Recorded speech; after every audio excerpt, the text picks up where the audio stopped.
بسم اللہ الرحمن الرحیم۔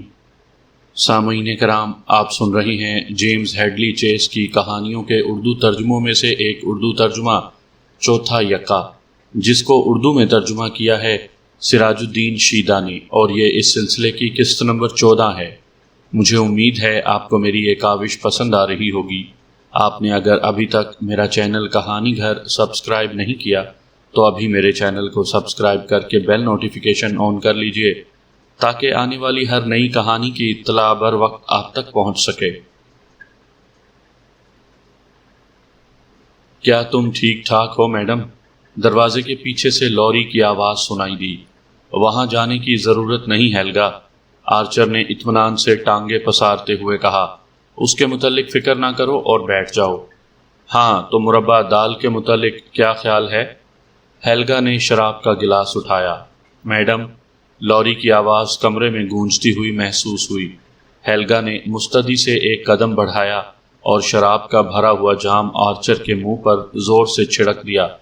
پھر وہ الٹے پاؤں گھومی اور ہال کی جانب بھاگ اٹھی اور وہاں تہہ خانے کے دروازے پر لگے ہوئے تختے سے جھول گئی۔ تختہ کانپا مگر نیچے نہ گرا۔ وہ تختے سے زور آزمائی میں مصروف تھی کہ آرچر اندھا دھند بھاگتا اور منہ سے مغلظات کا طوفان اٹھاتا ہوا آن پہنچا۔ ووڈکا اس کی آنکھوں میں بری طرح چبھ رہی تھی اور وہ تقریباً اندھا ہو رہا تھا۔ اسے دیکھ کر ہیلگا تختے کے دوسرے سرے پر لپکی اور اپنی پوری قوت سے اسے کھینچنے کی کوشش کی۔ تختہ تھوڑا سا سرکا ہی تھا کہ آرچر کا ایک زوردار مکہ اس کے کندھے پر لگا، مگر کسی نہ کسی طرح ہمت کر کے تختہ پکڑے ہی رکھا۔ اگلے ہی لمحے وہ چکرا کر فرش پر گر پڑی اور تختہ بھی الگ ہو کر اس کے اوپر جا گرا۔ ایک دھماکے سے دروازہ کھلا اور لوری کسی بگولے کی طرح باہر آیا۔ آرچر پاگلوں کی طرح اپنے رومال سے آنکھیں پونچھ رہا تھا۔ لوری نے اس پر ہلہ بول دیا اور دونوں اس حالت میں فرش پر دراز ہو گئے کہ آرچر کی انگلیاں لوری کے چہرے کو نوچ رہی تھیں اور لوری کا مکہ آرچر کے پیٹ میں کھبا ہوا تھا۔ ہیلگا نے زور لگا کر اپنے اوپر سے تختہ پرے پھینکا اور اٹھ کر کھڑی ہو گئی۔ لوری آرچر کے پیٹ پر تابڑ توڑ مکے برسا رہا تھا اور آرچر ہانپتا کانپتا ہوا گھٹنوں کے بل آگے کی طرف جھکا جا رہا تھا۔ پھر وہ گھٹنوں کے سہارے زمین پر لٹک گیا۔ لوری ایک قدم پیچھے ہٹا اور بھرپور ٹھوکر آرچر کے جبڑے پر رسید کی۔ اس شدید ٹھوکر پر ہیلگا سکڑ سی گئی اور آنکھیں بند کر لی۔ اس کے نزدیک یہ ٹھوکر مہلک ثابت ہو سکتی تھی۔ جب اس نے آنکھیں کھولیں تو آرچر چاروں شانے چت پڑا ہوا تھا۔ اس کی چھاتی تیز سانسوں سے اتھل پتھل ہو رہی تھی اور نتنوں سے خون بہہ رہا تھا۔ گال پر ایک گھاؤ نمودار ہو چکا تھا اور اس میں سرخ سرخ خون بہہ رہا تھا۔ بس کرو لوری، بس کرو، وہ چلائی۔ منہ ہی منہ میں بڑبڑاتے ہوئے لوری نے دوسری ٹھوکر روک لی۔ آرچر کو ٹخنے سے پکڑا اور کتے کی طرح گھسیٹتا ہوا تہہ خانے کے دروازے کی طرف لے گیا۔ پھر الٹے قدموں سیڑھیاں اترتے ہوئے آرچر کو اسی طرح گھسیٹتا رہا۔ ہر زینے کے ساتھ آرچر کا سر ٹکرا رہا تھا اور یہ آواز سن کر ہیلگا بے ہوش ہوئے جا رہی تھی۔ وہ لٹکتی ہوئی نشست گاہ میں گئی اور صوفے پر ڈھیر ہو گئی۔ وہاں چہرے پر ہاتھ رکھے وہ انتہائی کوشش اور جد و جہد کرتی رہی کہ بے ہوش نہ ہونے پائے۔ وقت جیسے تھم گیا تھا اور وہ بے ہوش اور بے ہوشی کے درمیانی منازل میں تیرتی پھر رہی تھی۔ پھر اسے اپنے کندھے پر ہاتھ کا نرم دباؤ محسوس ہوا اور لوری کی آواز سنائی دی۔ میڈم، تم خیریت سے ہو نا؟ ہیلگا نے چہرے پر سے ہاتھ ہٹائے۔ آنکھوں میں تفکر اور درد مندی کی کرنیں لیے لوری اس پر جھکا ہوا تھا۔ ہاں، ہیلگا نے بے بسی سے اس کی طرف دیکھا۔ اس نے تمہیں زخمی تو نہیں کیا؟ میں ٹھیک ہوں، میری سزا ہی یہی تھی۔ ٹھہرو میڈم، میں تمہارے لیے چائے کا ایک پیالہ بنا کر لاتا ہوں۔ مجھے کسی چیز کی ضرورت نہیں۔ اس کا کیا حال ہے؟ او ہاں، وہ ٹھیک ہے۔ مجھے چاہیے تھا کہ میں اس پر یقین نہ کرتا۔ میرا خیال تھا کہ وہ اتنا چالاک نہیں۔ اس نے بینک کو منع تو نہیں کیا؟ نہیں، مجھے ڈر تھا کہ وہ ایسا ضرور کرے گا۔ وہ فون کرنے کو تھا مگر میں نے روک دیا۔ لوری کی گرم جوش اور دوستانہ مسکراہٹ ہیلگا کے لیے تسکین کا سامان ہو رہی تھی۔ میڈم، تم بہت عقل مند ہو۔ میں تو مایوس ہو چلا تھا۔ میں بھی مایوس ہو گئی تھی۔ وہ سیدھا کھڑا ہو گیا۔ اس بھگدڑ کی وجہ سے مجھے بھوک لگ گئی ہے۔ میں ابھی لنچ تیار کر لاتا ہوں۔ تمہارے لیے کیا لاؤں میڈم؟ میرے لیے کچھ نہ لانا، مجھے بھوک نہیں، میں جا کر کچھ دیر لیٹتی ہوں، تم اتنے میں کچھ کھا پی لو۔ لوری کی نگاہوں سے پھر فکر مندی جھلکنے لگی۔ تمہاری طبیعت کچھ خراب لگتی ہے میڈم۔ آنسو ضبط کرنے کی کوشش میں ہیلگا کا چہرہ مسخ ہو کر رہ گیا۔ اس نے سر جھکا لیا۔ اسے اس حالت میں دیکھ کر لوری جھکا اور اسے باہوں میں اٹھا کر خوابگاہ میں لے گیا۔ اپنی کمر اور رانوں کے گرد لوری کے مضبوط ہاتھوں کا لمس ہیلگا کے جسم میں فتنے جگانے لگا اور وہ اس سے اور چمٹ گئی۔ لوری کے پسینے کی ہلکی سی مہک اپنے چہرے کے قریب، لوری کے فولادی سینے کی سختی اور اس کی مردانہ گرفت نے ہیلگا کے دل میں خواہشات کے دریا بہا دیے۔ خوابگاہ میں پہنچ کر لوری نے اسے کسی نازک کھلونے کی طرح بستر پر ڈالا اور پھر آرام اور احتیاط سے اس کے جوتے اتارنے لگا۔ میڈم، اب تم آرام کرو۔ وہ کھڑکی کی طرف گیا اور پردے استوار کر دیے تاکہ دھوپ اندر نہ آئے۔ پریشان ہونے کی کوئی بات نہیں، تم میرے آرام کا کتنا خیال رکھتے ہو لوری۔ ہیلگا اس کی طرف دیکھ رہی تھی اور لوری کا لمس کا سرور اس کے ذہن کو برمائے دے رہا تھا۔ شکریہ، وہ مسکرا دیا۔ اب تم آرام کر لو میڈم۔ پھر وہ دروازہ بند کر کے چلا گیا۔ وہ خاموشی سے لیٹی چاہ رہی تھی کہ وہ نہ جاتا۔ جنسی اضطراب کے تیز و تند ہچکولے اس کے وجود کو بے بس پتے کی مانند اچھال پٹک رہے تھے۔ کچن میں برتنوں کی کھنک کے ساتھ لوری کے ہولے ہولے سیٹی بجانے کی آواز سنائی دینے لگی۔ ہیلگا چاہتی تھی کہ آواز دے کر اسے بلا لے۔ وہ چاہتی تھی کہ وہ اس کے کپڑے نوچ پھینکے اور لوری اسے اسی نرم و انداز اتوار سے اپنا لے جس کا مظاہرہ اس نے کچھ دیر پہلے کیا تھا اور جس کی توقع لوری جیسے تند خو لڑکے سے کبھی ممکن ہی نہ تھی، لیکن وہ لوری کو آواز نہ دے سکی۔ نیند تاریک کمرے میں وہ ہولے ہولے سلگتی رہی۔ پھر تھکن اور اضمحلال نے اس پر غلبہ پا لیا۔ اسے طویل ساعتوں کا خیال آیا جو تصاویر کے انتظار میں کشاں کشاں گزرنی تھیں۔ صبر، اے دل بیتاب، صبر، اس نے اپنے آپ کو سمجھایا اور آنکھیں بند کر لیں۔ چند ہی لمحوں بعد وہ مدہوشی کی نیند سو رہی تھی۔ گھڑیوں کے دادا جان کلاک نے شام 7 بجے کا گھنٹا بجایا اور ہیلگا بیدار ہو گئی۔ اب وہ حشاش بشاش اور صبح کی پہلی کرن کی طرح تر و تازہ تھی۔ بستر سے اتر کر اس نے لباس اور سویٹر اٹھایا اور غسل خانے میں چلی گئی۔ نشست گاہ میں سے ٹیلی ویژن پر آوازیں سنائی دے رہی تھیں۔ جہاں آرچر نے مکہ رسید کیا تھا وہاں چہرے پر سوزش ہو گئی تھی۔ وہ نصف گھنٹے تک گرم پانی کے ٹب میں بیٹھی باقی ماندہ تھکن اور سستی رفع کرتی رہی۔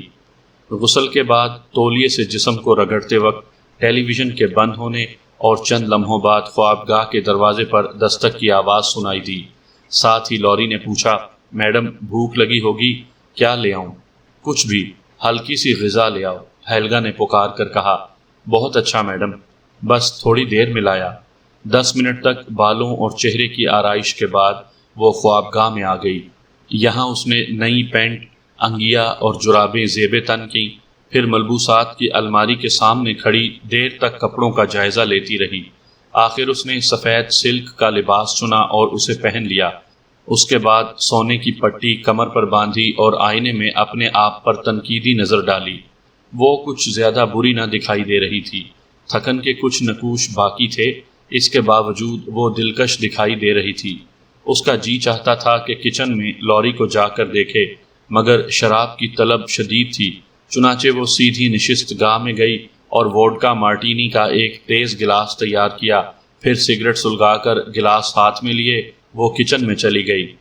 لوری گیس کے چولہے کے پاس کھڑا تھا، چیونگم چباتے ہوئے اس کا جبڑا مسلسل مصروف عمل تھا۔ ہیلگا کو آتے دیکھ کر وہ مڑا اور اس کی آنکھیں کسی قدر پھیل گئیں۔ میڈم، تم بڑی خوبصورت نظر آ رہی ہو۔ ہیلگا کو کچھ یاد نہ آیا کہ کتنی مدت پہلے کسی مرد نے اس کے حسن کو ان سادہ سے الفاظ میں خراج تحسین پیش کیا تھا۔ وہ خوش ہو کر بولی، شکریہ لوری، کیا چیز پیو گے؟ نہیں تھینک یو میڈم، شراب کی مجھے اتنی عادت نہیں۔ ایک مرتبہ میں نے بے تحاشا پی لی تھی اور مصیبت میں پڑ گیا تھا، اس لیے اب دور ہی رہتا ہوں اس سے۔ خوب، کیا پکا رہے ہو؟ تم نے ہلکی غذا کا کہا تھا میڈم، سو پائے پکا رہا ہوں۔ فریزر میں تو دنیا کی ہر شے موجود ہے۔ وہ مسکرا کر کرسی پر بیٹھ گئی اور گلاس میں سے گھونٹ بھرنے کے بعد بولی، آرچر کا کیا حال ہے؟ ٹھیک ہے اب، میں اسے دیکھنے نیچے گیا تھا، بڑبڑا رہا تھا، شاید 2-4 مکے کچھ زیادہ ہی زور سے پڑ گئے تھے۔ ہیلگا سوچنے لگی، پھر بولی، میرا خیال ہے میں بھی اسے دیکھا ہوں۔ نہیں میڈم، اس کی کوئی ضرورت نہیں، میں اسے کچھ شوربہ پلا آیا تھا، تمہیں پریشان ہونے کی ضرورت نہیں۔ تمہیں یقین ہے وہ مرے گا تو نہیں؟ نہیں میڈم، وہ زندہ رہے گا۔ لوری کے لاپرواہ انداز سے ہیلگا چونک اٹھی۔ میرا خیال ہے میں ایک نظر دیکھ ہی لوں اسے۔ نہیں میڈم، تم اس سے دور رہو، وہ بھرا بیٹھا ہے۔ میں گیا تھا تو مجھے بھی گالیاں دینے لگا، تمہیں بھی بے بھاؤ کی سنانے لگے گا، کل تک وہ ٹھیک ہو جائے گا۔ لوری کی بات جی کو لگی اور ہیلگا نے پوچھا، تم کیا کرتے رہے؟ ٹیلی ویژن پر بڑے مزے کا فٹ بال میچ دیکھتا رہا۔ کوئی ٹیلی فون تو نہیں آیا؟ نہیں۔ پھر اس نے کیتلی میں جھانک کر کہا، لو میڈم، پائے تیار ہو گئے۔ پائے اس قدر عمدگی اور نفاست سے پکائے گئے تھے کہ اپنے پھوہڑ پن پر ہیلگا دل ہی دل میں خجل سی ہو کر رہ گئی۔ اسے خود انڈوں یا چند ایک سادہ کھانوں کے سوا اور کچھ نہ پکانا آتا تھا۔ کھانے کے بعد ہیلگا نے دل کھول کر لوری کے بہترین طباخ ہونے کی تعریف کی۔ پھر وہ نشست گاہ میں چلی گئی اور لوری کافی بنانے لگا۔ ہیلگا نے برینڈی کا ایک ہلکا سا جام تیار کیا اور ہولے ہولے گھونٹ بھرتے ہوئے وہ اپنے بدمزاج، چڑچڑے اور خود غرض شوہر کے متعلق سوچنے لگی۔ وہ کتنا خود غرض اور اپنے مطلب کا بندہ ہے، اس کے مقابلے میں یہ لوری کتنا ایثار پیشہ اور جان نثار لڑکا ہے۔ جانے وہ کون خوش نصیب لڑکی ہوگی جس کا یہ شوہر بنے گا۔ باورچی خانے میں سے برتن دھونے کے ساتھ لوری کی سیٹی کی آواز بھی سنائی دے رہی تھی۔ تھوڑی ہی دیر بعد وہ کافی کی 2 پیالیاں لے کے وہیں آ گیا۔ کافی کی پیالی لیتے وقت ہیلگا کو آرچر کا خیال آ گیا۔ اس نے پوچھا، اسے کچھ کھانے کو بھی دیا ہے لوری؟ ہاں میڈم، شوربہ دے آیا تھا۔ میرا خیال ہے میں اسے دیکھ لوں، وہ عمر گزار چکا ہے اور تم نے کافی سخت ہاتھ لگائے تھے اسے۔ بڑے بے ڈھنگے انداز سے پرچ اور پیالی پکڑے لوری بیٹھ گیا۔ اسے اکیلا ہی رہنے دو میڈم، دیکھنے کا کوئی فائدہ نہیں، وہ بڑی گندی گالیاں دیتا ہے، لیکن تمہیں یقین ہے کہ وہ ٹھیک ہے؟ ہاں ہاں میڈم۔ ہیلگا نے پھر یہ ارادہ ترک کر دیا۔ وہ دونوں گرما گرم کافی پینے لگے۔ کچھ دیر بعد وہ بولی، کل میں امریکن ایکسپریس کو فون کر کے تمہارے لیے سیٹ بک کروا دوں گی۔ بہت بہت شکریہ میڈم۔ وہ اس کی طرف دیکھ کر من موہنے والے انداز سے مسکرائی، لیکن لوری، تم مجھے بہت یاد آؤ گے۔ میرا خیال ہے میں بھی تمہیں نہیں بھول سکوں گا میڈم۔ ہماری ملاقات اور یہ مہم بڑی ہی عجیب و غریب رہی ہے نا؟ تم ٹھیک کہتی ہو میڈم۔ ہیلگا نے متاسف انداز میں سوچا، یہ لڑکا گفتگو کا فن بالکل ہی نہیں جانتا، مگر اس میں شک نہیں کہ ہے بڑا حسین۔ وہ بولی، پرسوں تک تصویریں آ جائیں گی اور مہم ختم ہو جائے گی اور پھر ہم جدا ہو جائیں گے۔ تمہاری بات ٹھیک ہے میڈم۔ اس کے پھیلے پھیلے کندھوں، بھرے بھرے ہاتھوں اور جاندار چہرے کو دیکھتے ہوئے ہیلگا کا خون پھر سرسرانے لگا۔ اسے اپنا عہد یاد آیا کہ اب کسی مرد کو اپنی زندگی کے قریب نہیں آنے دے گی، مگر ایک بات، صرف آخری بار کیا حرج ہے؟ آج رات، کل کا دن اور کل کی رات یہ میرے ساتھ ہے۔ اس مدت میں تصویروں کا انتظار کرتے ہوئے وقت رینگ رینگ کر گزرے گا، کیوں نہ ان طویل گھڑیوں کو عیش عشرت میں گزارا جائے۔ انتظار کرتے ہوئے اسے بھی کوفت ہوگی، بس تھوڑی سی حوصلہ افزائی اور اشارے کی دیر ہے، اور پھر آج کی رات، کل کا دن اور رات بھر بھرپور عشرتوں کے جھولے میں جھولتے ہوئے گزر جائیں گے، اور پھر جب اسے الوداع کہوں گی تو میں پوری طرح مطمئن اور سیراب ہوں گی۔ یہ گھڑیاں میرے لیے بہترین یادگار رہیں گی، اور جب یہ چلا جائے گا تو کسی اور مرد کو قریب نہیں آنے دوں گی۔ بس آخری بار، معاف کرنا میڈم۔ اپنے خیالات سے چونک کر ہیلگا نے اس کی طرف دیکھا اور لبوں پر مہربان تبسم لاتے ہوئے بولی، کیا بات ہے لوری؟ 9 بجے ٹیلی ویژن پر ہاکی کا ایک میچ برف پر کھیلتے دکھایا جانا ہے۔ اگر میں اسے دیکھوں تو تمہیں برا تو نہیں لگے گا؟ ہیلگا کو یوں محسوس ہوا جیسے اس کے منہ پر زوردار تھپڑ رسید کر دیا گیا ہو۔ خجالت سے اس نے اپنے ہاتھوں پر نگاہیں جما دیں۔ اگر تم میچ دیکھنا چاہتے ہو تو ٹھیک ہے لوری۔ شکریہ میڈم۔ برف پر ہاکی کا میچ دیکھ کر میں بہت خوش ہوتا ہوں۔ تم ایسے میچ پسند کرتی ہو میڈم؟ ہیلگا نے بڑی مشکل سے اپنی مایوسی اور دل کی گرفتگی کے جذبات پر قابو پایا۔ نہیں، مجھے ان سے کوئی دلچسپی نہیں۔ یہ کہہ کر اس نے وقت دیکھا، 8:55 ہوئے تھے۔ ہاکی کا میچ 5 منٹ بعد شروع ہونے والا ہے۔ ہاں میڈم۔ اچھا، تو میں جا کر لیٹتی ہوں، کچھ نہ کچھ پڑھتی رہوں گی۔ لوری نے جا کر ٹیلی ویژن آن کر دیا۔ ہیلگا کو یوں لگا جیسے لوری نے اس کی بات ہی نہیں سنی۔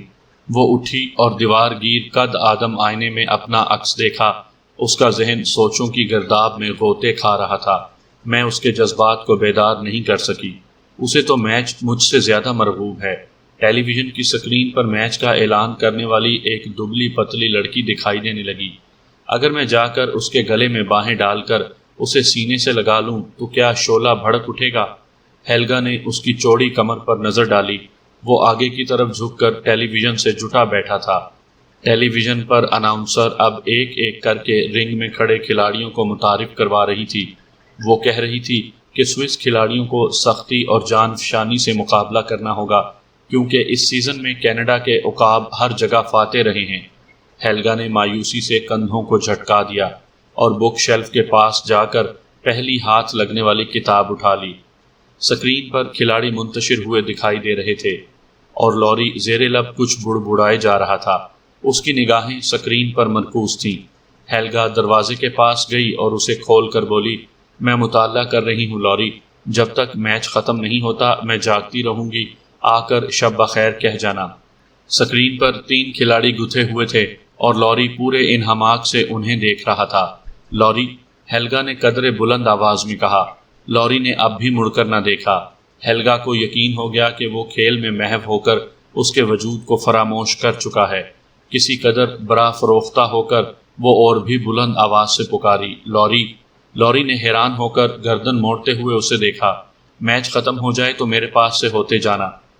اچھا میڈم، لوری نے بے صبری سے کہا اور پھر وہ ٹیلی ویژن کی طرف دیکھنے لگا۔ وہ باہر نکل کر خوابگاہ میں چلی گئی۔ کچھ دیر تک وہ شاندار اور آراستہ کمرے کے وسط میں کھڑی رہی۔ یہ خیال اسے بری طرح پیس رہا تھا کہ لوری کے لیے اس میں کوئی سیکس اپیل یا جاذبیت نہیں۔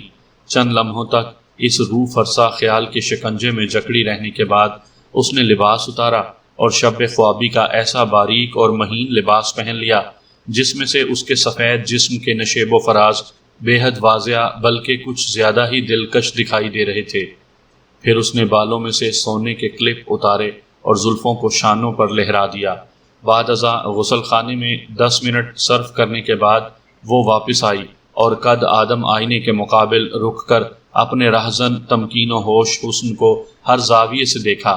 اسے یقین ہو گیا کہ اسے اس حالت میں دیکھ کر زاہد خشک بھی اس کی محبت میں گرفتار ہوئے بغیر نہیں رہ سکتا، مگر اگلے ہی لمحے اس خیال سے وہ بجھ سی گئی کہ شاید وہ اپنے آپ کو فریب دے رہی ہے۔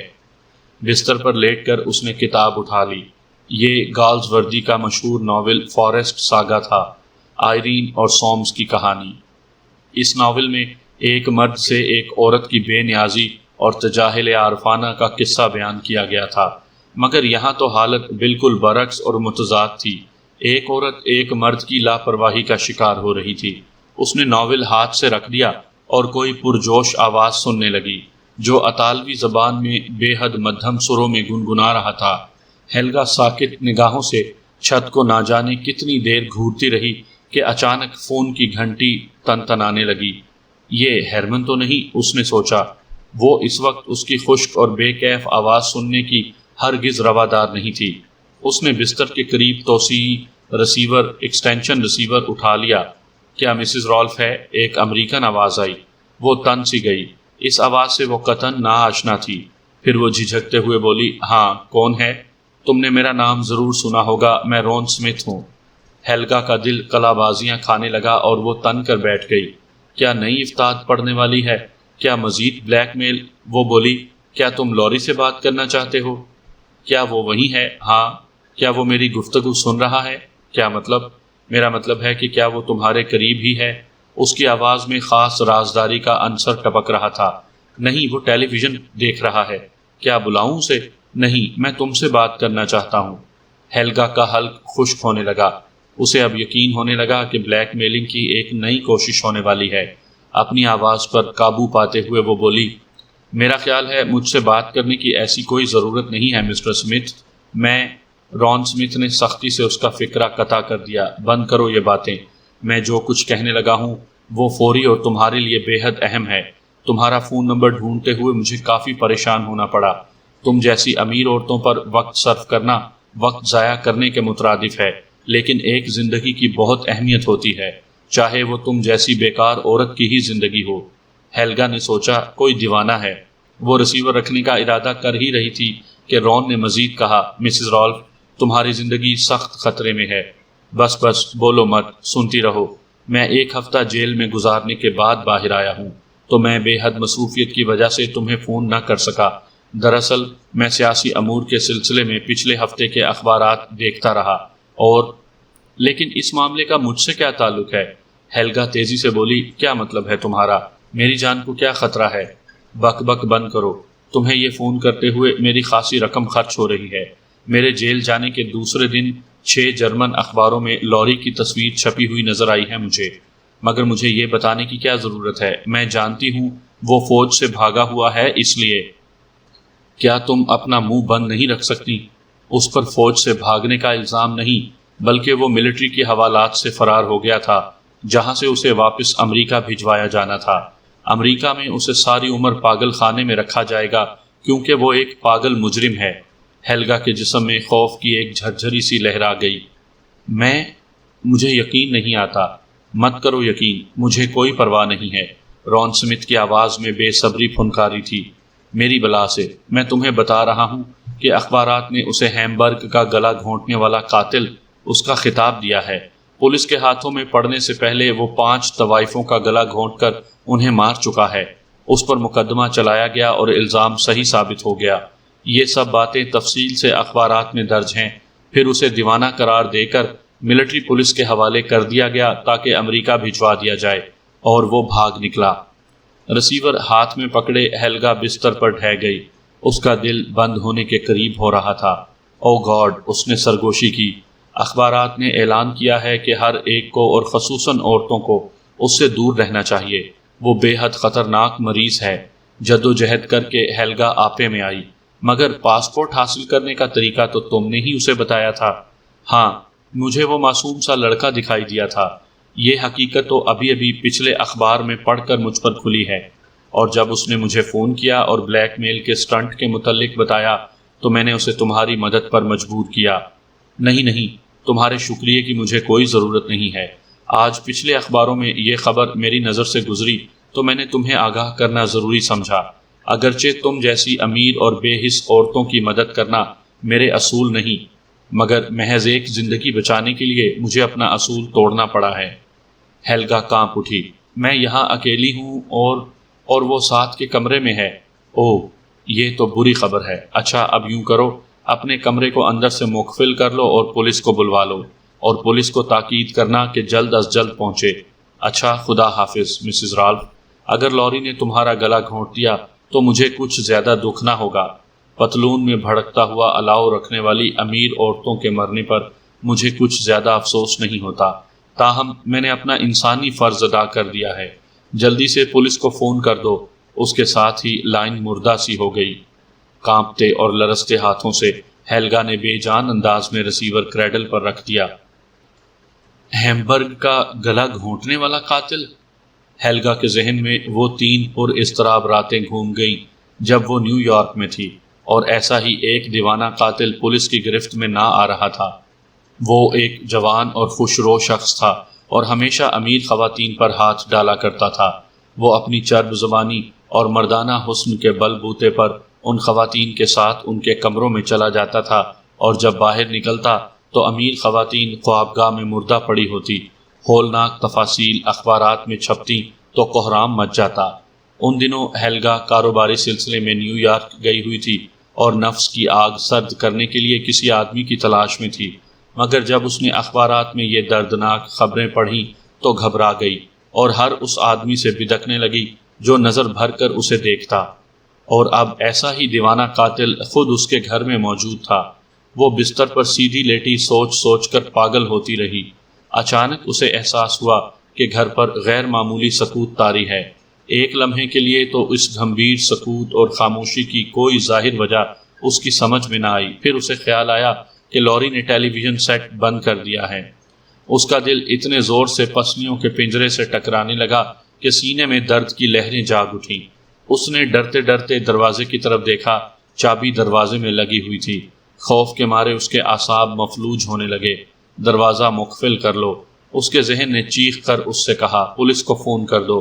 اس نے حرکت کرنا چاہی مگر اس کے جسم نے حرکت کرنے سے انکار کر دیا۔ وہ لرزتی کانپتی برف کا الاؤ بنی بستر پر لیٹی رہی اور تیز تیز سانس لیتی رہی۔ پھر غالیچے سے الجھتی ہوئی قدموں کی چاپ راہداری میں آتی ہوئی سنائی دی اور ہیلگا کا دم الٹنے لگا۔ اس کی ہدایت کے مطابق وہ اس کے کمرے کی طرف آ رہا تھا۔